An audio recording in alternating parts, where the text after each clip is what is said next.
The next knife is the cleaver. Generally, there's two different types of cleavers. A heavy blade for bone chopping and a thin one for mincing, slicing, and cutting fruits and vegetables on the bias. This is the thin one, which works wonderfully for those techniques. Now, the grip is identical to the chef's knife.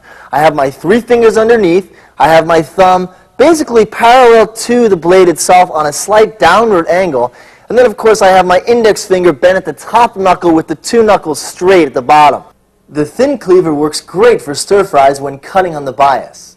Using the tip of the blade, you'll see the complete control I have. And again, using the same techniques, always retreating with my fingers, using those knuckles, and having complete control of the blade. Here we have our second type of cleaver, which is the dense, heavy cleaver used for chopping bones. Now, bones are the foundation for all soups, stocks, and stews. And it's vital that you use them to get the most flavor out of your bases. Now, most of the time when you get bones, you get them whole. Therefore, you need to chop them up because the smaller the bones, the more flavor that's going to permeate into your soup or stew.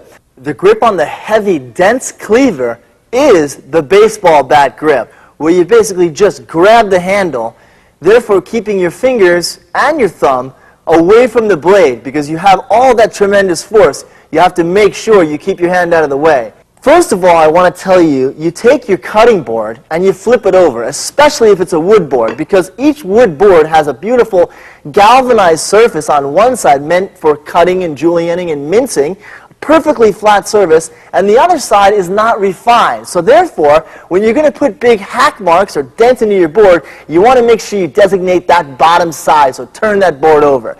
Next, only raise the cleaver as thick as the bones are. Make sure your cleaver is sharp, obviously, and let it do the work. That's why it's heavy, because it does the work for you. You don't need to slam down on something that's only a 1/4 inch thick, because that increases the chance of safety risks. So we want to be very careful.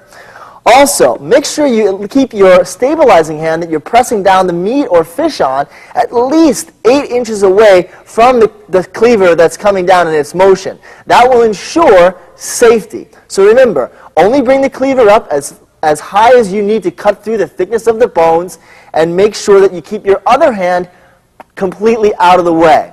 Let's begin.